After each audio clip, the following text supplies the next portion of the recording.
The blue glow of my laptop screen illuminates my face in the darkness of my Palo Alto apartment. Outside, fog rolls through the valley, but I notice only the numbers on my screen.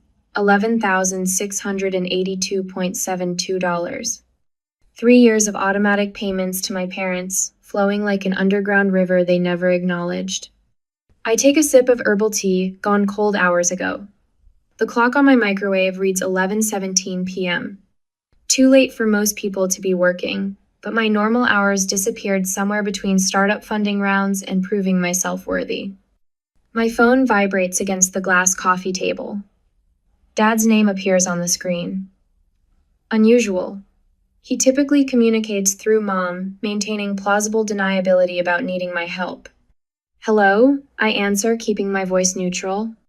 Sierra. His tone carries that familiar edge, like I've already disappointed him somehow. Hi, Dad. Everything okay? I minimize the banking window, though he can't possibly see it. He clears his throat. About Thanksgiving next month.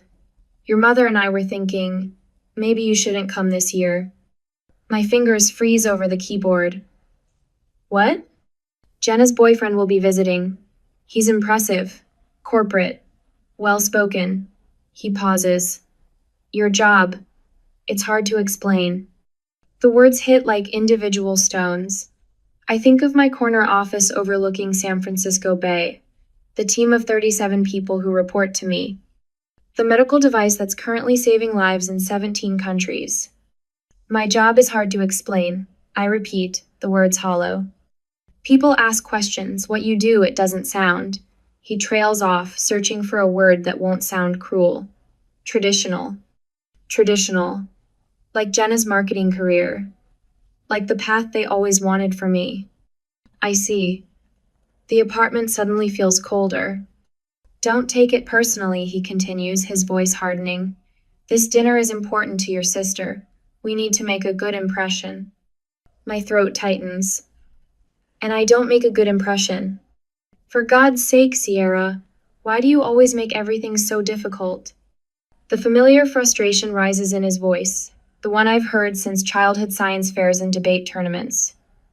Just skip this one. Come for Christmas instead. I remain silent, staring at the banking window I've reopened. 3 years of helping them keep their house after Dad's early retirement. 3 years of paying off Mom's credit cards when her real estate business dried up. Fine. His voice drops to that dangerous quiet I remember from childhood. If you insist on coming, don't call me your father. My finger hovers over the red button on the screen. The emptiness spreads through my chest like spilled ink. Sierra, did you hear me? I heard you. My voice sounds distant, even to myself. The call ends. I don't remember if he hung up or I did. I sit motionless, breathing in the silence of my expensive apartment. The memories flood back without permission, Jenna's high school graduation party that took over the house for a weekend. My acceptance to MIT announced over microwave leftovers. The time Mom drove 4 hours to bring Jenna her forgotten prom shoes, but couldn't make the 30-minute drive to my robotics competition. My hand moves to the trackpad almost of its own accord. I navigate to the automatic payments section. 3 different accounts, their mortgage, utilities, and a monthly cash transfer labeled family support. I think about Thanksgiving dinners past. My questions about their finances met with vague answers and quick subject changes. The way Dad toasted Jenna's minor promotion while my Series B funding round went unmentioned. I click cancel payment on each account, one by one. No warning, no explanation. Just the quiet click of my decision rippling into their world. The confirmation screens glow softly. This recurring payment has been successfully canceled. I close the laptop with finality. Sometimes love means walking away, I whisper to the empty room. My phone rings again. I expect Dad or maybe Mom, somehow already aware of what I've done. But it's Aunt Karen's number, the only family member who ever came to my graduations. Hi, Aunt Karen. I say, my voice thick. Just checking on my favorite niece, she says, her Carolina accent warming the words. You working too hard again? I'm fine. The lie comes automatically. Then I reconsider. Actually, no, I'm not fine. Tell me, she says, no surprise in her voice. I explain what happened, each word loosening something inside me. Oh, honey, she says when I finish. You know I love my sister, but this has gone on long enough. You've given enough. Have I? My voice cracks. Sometimes I think if I just try harder. Sierra Catherine Winters, she interrupts, using my full name like she did when I was small. There's a difference between supporting family and enabling them to hurt you. Tears slip down my cheeks, but my voice steadies. I've given enough. It's about time, dear, she says softly. It's about time. After we hang up, I notice 2 notifications on my phone. A calendar reminder, Mom's birthday, 3 weeks, and a text from HR about a new hire named Luke Evans starting Monday. My mother's face appears on my phone screen, an incoming call. I watch until it stops ringing. For the first time in years, I don't pick up. 21 days of silence feels like freedom. I delete another voicemail from Mom without listening to it the 6th today and place my phone face down on my glass desk. Through my office window, San Francisco Bay sparkles beneath an October sun. The water's calm despite the approaching storm in my personal life. A knock on my door pulls me from contemplation. Come in, I call, straightening the papers before me. Luke Evans steps inside, his pressed navy suit and confident stride matching his resume perfectly. 6'2" with a firm handshake and clear blue eyes that maintain appropriate eye contact. Jenna's type, though I don't know that yet. The Henderson contract is ready for final review, he says, placing a folder on my desk. They agreed to all our terms, including exclusive distribution rights. I nod, appreciating his efficiency. $3 billion over 5 years. Not bad for your 3rd week. A hint of pride crosses his face. Thank you for the opportunity, Miss Winters. Sierra is fine. I open the folder. Good work, Luke. He hesitates at the door. The whole team is impressed with how you handled the negotiations. Henderson wasn't budging until you stepped in. Something warm unfolds in my chest, simple recognition. Freely given. I've grown hungrier for it than I realized. After he leaves, my phone buzzes again. Dad this time. I silence it without a second thought. 1,000 miles away, my mother stands in her kitchen, phone pressed to her ear, knuckles white. What do you mean our service is disconnected? She asks the internet provider. We've never missed a payment. She jots down account numbers, verification codes, payment dates, normal steps in a routine customer service call until the representative says something that makes her blood run cold. Ma'am, the automatic payments were canceled 3 weeks ago. Dad appears in the doorway as she hangs up. What's wrong? The internet shut off. Her voice trembles. They said all the automatic payments were canceled. His face hardens with realization. Sierra. But why would she? Call Stephanie. He cuts her off, referencing their last remaining credit card. We need to do everything on that until we figure this out. Mom's hands shake as she dials. The party's tomorrow, Richard. What if? She'll answer eventually, he says, but his eyes tell a different story. The next evening, while I'm reviewing quarterly projections, Aunt Karen sends a text. Party started, lights flickering. Your mother's having a meltdown. I picture the Scenarelatives arriving with wrapped gifts, the pride in Mom's voice as she welcomes them to another perfectly orchestrated gathering. Jenna helping arrange flowers while Dad pours drinks. Then darkness falling, not metaphorically but literally, as the power company makes good on their 72-hour disconnection notice. My phone lights up with a text from Mom. Please help us. The lights went out, the water stopped, everyone is here.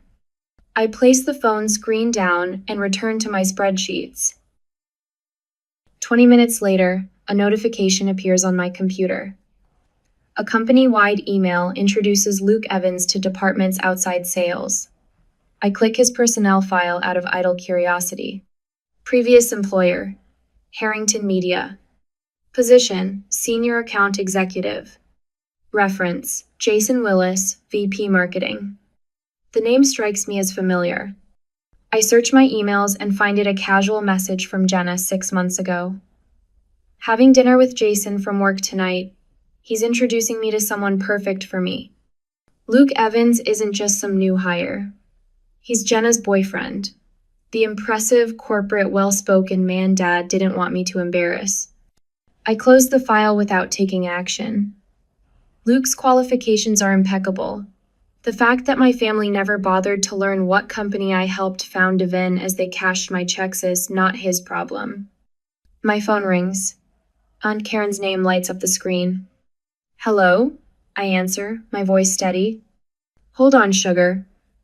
Her voice sounds distant, as if she's holding the phone away. A flicker of video appears me parents' dining room lit by emergency candles, faces glowing in the warm light.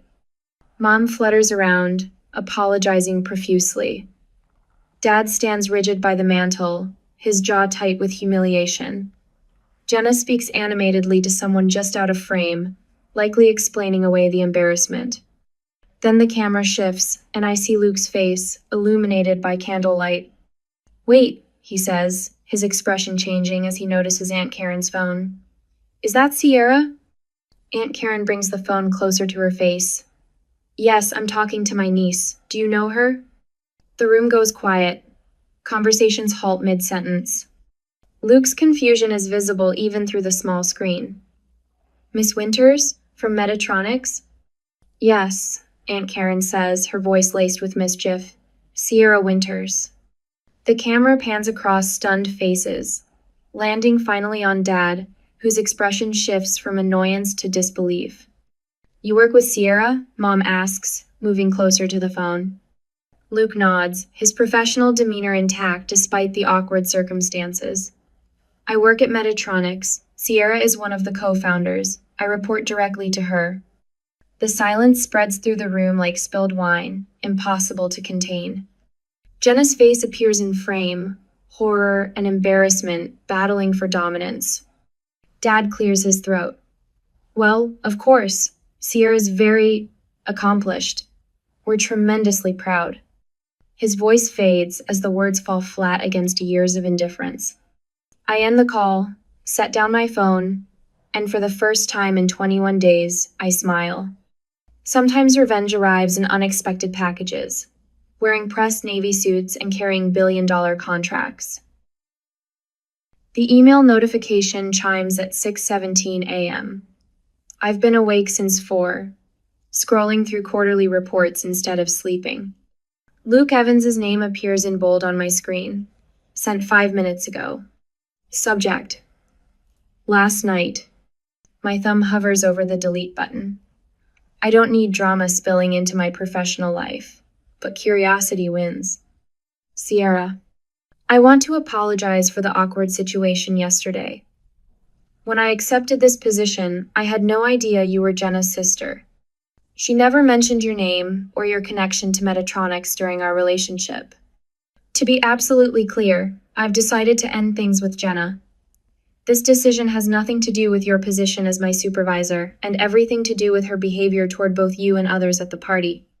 The disrespect I witnessed doesn't align with my values. I remain committed to my role at Metatronics and will continue to maintain absolute professionalism. If you feel this creates an uncomfortable work environment, I understand and am open to discussing alternatives. Respectfully, Luke Evans. I read it twice before typing a measured response. Luke, thank you for your directness. Your personal relationships remain your business. I hired you for your qualifications, which haven't changed. We'll continue as professionals. Sierra Winters, Chief Innovation Officer, Metatronics. Simple, clear, boundaries intact. I hit send and close my laptop. My phone buzzes immediately. Not Luke, Jenna. The texts arrive in rapid succession. What did you say to Luke? He broke up with me this morning. Answer me. I know you did this. You've always been jealous of me. Fix this. The barrage continues while I shower and dress. 10 years ago, each message would have pierced me like individual needles. Now they bounce off like rain on a windshield. When I finally pick up my phone again, 17 new messages glow on the screen. The last one: "Please, Sierra, I really love him." I type one response: "He didn't leave because I told him to. He left because of how you treat people." Then I silence notifications from her number. The Carrington merger puts us 6 months ahead of projections. 40 pairs of eyes focus on me in our glass-walled conference room. I stand straight, shoulders back, voice steady. The PowerPoint behind me displays growth charts that climb like mountain ranges. Questions before we move to departmental updates. Hands raise. I call on them one by one, answering with precision. This room, these people, they see me. Actually see me. Not as someone's daughter or sister, but as a leader who built something valuable. Marcus from engineering asks about integration timelines. Sophia from legal clarifies contract details. Luke, sitting quietly in the back, nods appreciatively at my explanations without drawing attention to himself. After the meeting, my assistant Diana hands me a coffee. The board called. They want to move up the quarterly review. Apparently, they've seen the Carrington numbers. Schedule it whenever works. We're ready. I take the coffee, our fingers briefly touching. Thanks for handling everything while I was out yesterday. That's what a team does. She smiles, warm and genuine. We've got your back. The contrast stings. My team rallies while my family fractures. I push the thought away and walk to my next meeting. The cousins are in an uproar, Aunt Karen says, buttering her bread. We sit at an outdoor cafe 3 blocks from my office. The spring sun warms our table while a light breeze carries the scent of nearby flowers. About what? I pick at my salad, still not hungry after days of turmoil. About how Richard and Diane treated you all these years. She leans forward, lowering her voice. Turns out, they've been telling everyone you abandoned the family when you got successful. That you forgot where you came from. My fork freezes midway to my mouth. What? But after the birthday disaster? Her eyes crinkle with satisfaction. Everyone saw the truth. Your Uncle Bill called Richard directly and asked why they never mentioned their daughter ran Metatronics. She chuckles softly. I wish I could have seen his face. Something shifts inside me, that strange sensation when the narrative you've accepted unravels. I've spent years believing I stood alone. So they know now, about the payments, about everything. Aunt Karen reaches across the table, her hand covering mine. The gold bangles on her wrist catch the sunlight, reminding me of Sunday afternoons at her house when I was small, the only place where my questions were welcomed instead of silenced. Honey, half the family is furious with them. Even your cousin Rachel, who never disagrees with anyone, told your mother she should be ashamed. A lump forms in my throat. I didn't expect that. Blood doesn't always mean blindness. She squeezes my hand. Some of us have seen the truth for years. The doorbell rings at 8:43 p.m. I'm halfway through reviewing a patent application, barefoot in yoga pants, hair piled messily on top of my head. When I check the security camera, my stomach drops. My parents stand outside my door, 2 small suitcases beside them. I consider not answering. Consider the peace of my quiet apartment, the sanctuary I've built. But running solves nothing. I open the door. Sierra. My mother steps forward, arms outstretched as if the last month never happened. We've missed you. My father remains half a step behind her, eyes downcast, hands shoved in his pockets. Can we come in? I step aside without speaking. They enter my space, eyes widening at the view of the bay from my floor-to-ceiling windows, the tasteful furniture, the awards displayed discreetly on my bookshelf. Beautiful place, my mother murmurs, running her hand along my kitchen counter. You've done well for yourself. My father clears his throat. We may have overreacted about Thanksgiving. Family should be together for holidays. Not an apology. Not even close. Water? I ask, my voice neutral. They accept, and we sit awkwardly in my living room, the silence stretching between us until my father breaks it. The thing is, Sierra, he begins, looking at my mother for confirmation. We've been talking. With your position and everything, maybe you could support us with $2,500 a month. It's not much for someone like you. The audacity nearly takes my breath away. No real amends, no acknowledgement, just a different approach to the same extraction. And how much will Jenna contribute? I ask quietly. My mother blinks rapidly. Well, Jenna's in a difficult place right now. The breakup has been hard on her. She needs time to recover. I see. I set my water glass down carefully. So, I have two options for you. Either Jenna contributes equally, or we draw up a legal agreement for your house. Your choice. My father's face reddens. The vein in his temple, the one I feared as a child, begins to pulse. You're setting conditions? We raised you. Now you're trying to put a price on family? My mother's eyes fill with tears. After everything we've done for you, all the sacrifices, I stand, suddenly calm in the storm of their anger. The fear that once paralyzed me has dissolved, replaced by clarity. I think you should leave my house. My father stands too, looming over me the way he did when I was small. But I don't shrink back, don't apologize, don't offer compromise. I simply wait by the door until they gather their suitcases and walk out. Family relationships often have hidden financial tensions.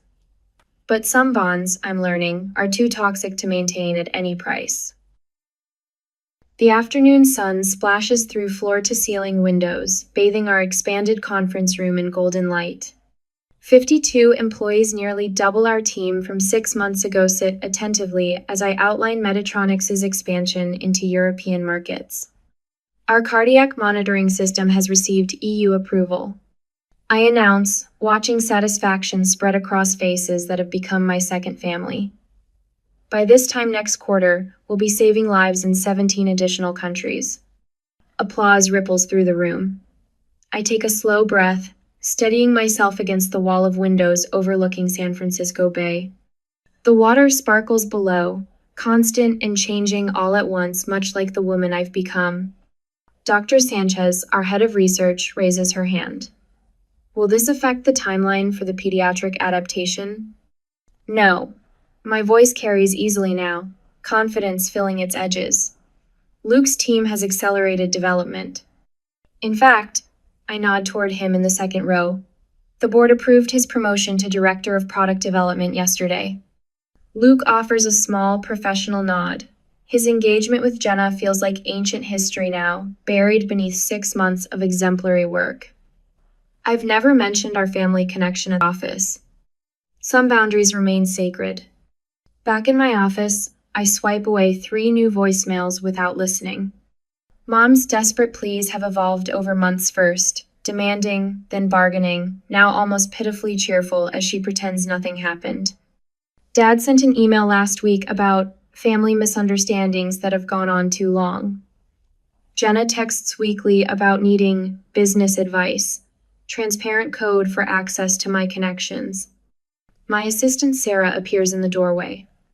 Your aunt's online too. I pick up immediately. Karen, how's Charleston? Humid as Satan's armpit. Her warm Carolina drawl soothes something deep inside me. Just checking your Thanksgiving plans. Those invitations still stand with my friends in Mill Valley. Actually, I'm hosting this year. The words surprise me even as I say them. Well, look at you, pride radiates through her voice. Your own Thanksgiving. Nothing fancy. Team members without family nearby, a few friends, maybe 15 people. I swallow hard. First holiday completely on my own terms. Not on your own, sugar, just with people who actually see you. After we hang up, I stare at the engraved invitation on my desk. The Women in Healthcare Innovation Gala happens on Black Friday, the perfect excuse to stay firmly in San Francisco through the holiday weekend. The awards ceremony glimmers with crystal and silver when I arrive 3 days later, pleasantly full from hosting my first Thanksgiving dinner. The warmth of genuine laughter and appreciation still lingers, so different from the tense silence of family holidays past. Sierra Winters announces the presenter for revolutionary advances in accessible cardiac monitoring. Walking to the podium, I spot 2 unexpected figures slipping into rear seats. Mom and Dad, dressed in church clothes, looking awkwardly hopeful. I focus on the award, cool and soft in my hands. Thank you, I begin, scanning friendly faces. Innovation rarely happens in isolation. I'm particularly grateful to my Aunt Karen, who taught me that support means celebrating someone's true self, not an image you've created for them. I say nothing about my parents. Their applause seems hollow among the genuine cheers. Later, as I gather my things to leave, Luke appears beside me, clutching his water glass too tightly. Got a minute? He asks. We find a quiet corner away from mingling guests. I've wanted to say this for months, he begins. After Jenna and I broke up, she told me things. About your childhood. How they treated you. His fingers tighten around his glass. She meant it to explain their behavior, but it just... He shakes his head. I need you to know you made the right choice. Some families don't deserve second chances. A knot loosens in my chest, validation from the most unexpected source. That night, social media explodes with congratulatory posts. Mom shares the foundation's professional photo of me receiving the award. So proud of our daughter. We always knew she would change the world. Proud parents. Cousins and distant relatives pile on, claiming they always supported Sierra's brilliant mind and knew she would make the family proud. College friends and colleagues respond with receipts, photos of themselves at my MIT graduation when my parents were absent, screenshots of texts where I confided about family dismissal, stories of helping me move apartments when no family appeared. I maintain digital silence through it all, watching truth and fiction collide in real time. 3 days later, I post a single photo of me new chosen family gathered around my Thanksgiving table, faces bright with genuine affection. The caption reads simply, "Grateful for those who celebrate your journey, not just your destination." The spring sun glints off my windshield as I navigate the winding streets of my parents' neighborhood. Brick homes with manicured lawns stand like sentinels of suburban success. My knuckles whiten against the steering wheel. They're 3 months behind on property taxes, Aunt Karen had warned during our call yesterday. Your father's pride is the only thing holding that house together now. I park across the street, checking my reflection in the rearview mirror. The woman staring back bears little resemblance to the girl who used to live here. My shoulders square as I gather my laptop bag. The walkway to their front door reveals neglect weeds pushing through cracked concrete, paint peeling from the shutters, the sprinkler system clearly broken for months. The brass knocker feels unexpectedly cold against my knuckles. Dad opens the door. The past year has carved new valleys into his face, added silver to his temples. His eyes widen briefly before narrowing. Sierra. My name sounds like an action on his lips. Hello, Dad. The words come out steady, practiced. Mom appears behind him, her smile too bright. Honey, what a wonderful surprise. She pulls me into a hug that smells of desperation and drugstore perfume. The living room looks smaller than I remember. The furniture arrangement hasn't changed in 15 years, but everything seems worn now, faded cushions, threadbare carpet paths, dust collecting on the piano no one ever played. Can I get you something to drink? Mom's voice carries the artificial cheerfulness I remember from childhood disasters. Coffee? Tea? Water is fine. I place my laptop bag on the coffee table, noticing the stack of unopened bills beside a vase of wilting flowers. Mom bustles to the kitchen, while Dad lowers himself into his recliner, the leather cracking beneath him. You should have called first, he says. Would you have answered? His jaw tightens. Before he can respond, footsteps sound on the stairs. Jenna appears, looking polished despite the household's decay. Sierra? What are you doing here? Her surprise seems rehearsed. Mom returns with water in the good crystal, reserved for company. Isn't this lovely? Both my girls home on a Sunday. I take a small sip, letting silence fill the room. They exchange glances, a familiar choreography of unspoken signals. We've missed you so much, sweetheart. Mom perches on the edge of the sofa beside me. It hasn't been the same without our little girl. Dad clears his throat. Your mother's arthritis has been acting up. The specialist bills aren't covered by insurance. Jenna nods solemnly. We've been helping as much as we can. She sits opposite me, crossing her legs. But times are tough for everyone. I place my water glass on a coaster, the soft clink punctuating their performance. Is that why you invited me here? To discuss finances? Of course not. Mom's hand flutters to her chest. But since you brought it up, we thought maybe you could help with a little something. Just until we get back on our feet. I unzip my laptop bag. I think we need to review some history first. Their eyes follow my movements as I open my computer on the coffee table. The screen illuminates with a spreadsheet. This is a record of every payment I've made to support this household over the past 4 years. I turn the screen toward them. Mortgage, utilities, credit cards, medical bills. A total of $147,892.36. The color drains from Mom's face. Dad's mouth opens and closes without sound. That's impossible, Jenna finally says. I click to the next screen. These are text messages from all of you about my career. I read aloud, Sierra's playing with computers again. Something about robots and healthcare, who knows? She always was in her own little world. Another click. And these are emails from you, Jenna, to various people in my industry, asking about job opportunities while simultaneously undermining my reputation. The silence thickens as they stare at the evidence of their betrayal. Dad recovers first. We never asked for that money. No, you just accepted it without acknowledgement.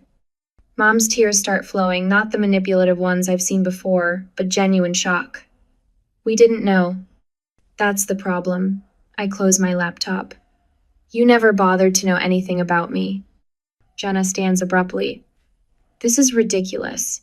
You show up after a year to throw your success in our faces? I'm here to establish boundaries. My voice remains steady. If you want a relationship with me going forward, there are terms. I count them off on my fingers. 1. Acknowledge the support I've provided. 2. Financial independence. I will not be your safety net. 3. Respect for my career and my choices. Dad's face hardens. So you're giving ultimatums now? To your own parents? I'm offering a pathway forward based on mutual respect. Respect? He stands, towering over me like he did when I was young. You don't dictate terms to family. Mom looks between us, torn. Richard, please. No, his voice booms. No daughter of mine makes demands like this. Jenna grabs her purse. This is exactly why I told them not to bother with you anymore. She storms toward the door. You were always difficult, always had to be different. I place my laptop back in its bag and stand. My hands don't shake anymore when he raises his face. At the doorway, I pause to look back at them. Mom's tears have smudged her makeup. Dad stands rigid, pride preventing him from seeing what he's losing. Family isn't about blood. It's about respect. And when respect is gone, so is a relationship. The door closes behind me with a soft click. Nothing like the dramatic slam teenage me would have wanted. Outside, I breathe deeply, filling my lungs with spring air and freedom. The weight I've carried for years lifts from my shoulders as I walk to my car without looking back. Setting boundaries with toxic family members is one of life's hardest challenges. Would you have given Sierra's family another chance? Why or why not? The morning sunlight streams through floor-to-ceiling windows of Metatronic's headquarters. I stand at the glass, watching San Francisco Bay sparkle like scattered diamonds.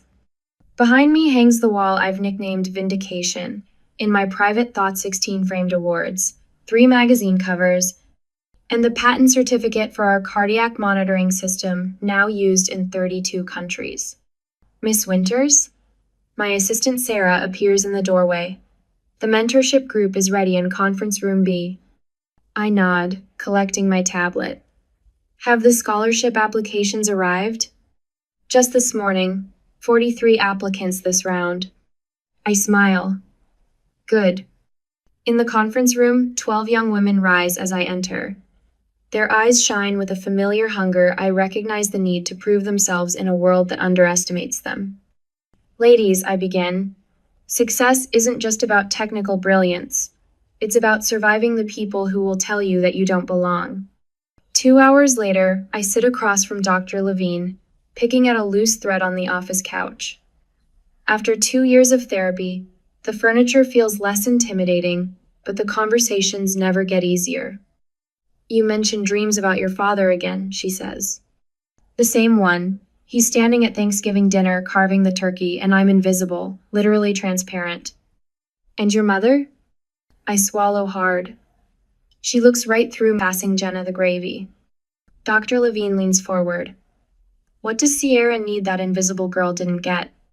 The question sits between us, heavy with implications. My throat tightens. Recognition, I whisper. Not for what I achieved, for who I am. That evening, Aunt Karen's FaceTime call catches me reviewing scholarship essays. Her silver-streaked hair is pulled back, her kitchen visible behind her. Got something for you, she says, holding up a cream-colored envelope. From your mother. My stomach drops. How did she... I saw her at the grocery store. She asked me to deliver it. Aunt Karen's expression remains neutral. No pressure either way, honey. The letter arrives 2 days later. I place it unopened on my kitchen counter, where it sits while I prepare for Thanksgiving. I've invited 14 people colleagues, friends from my running group, my therapist, and Aunt Karen, who's flying in tomorrow. The envelope watches me like an unwelcome guest as I check my shopping list. When I finally open it 3 hours later, the single page holds just 4 sentences in my mother's familiar handwriting. I was wrong. You deserved better than what we gave you. This isn't asking for anything. I just needed you to know. No manipulation, no requests, just recognition. I fold it carefully, sliding it back into the envelope. On Thanksgiving morning, I arrange 15 chairs around my extended dining table, 14 confirmed guests, and 1 empty seat with no place setting. Possibility, not expectation. After dinner, when everyone moves to the living room for coffee, I return to my home office. The laptop screen glows as I log into my banking portal.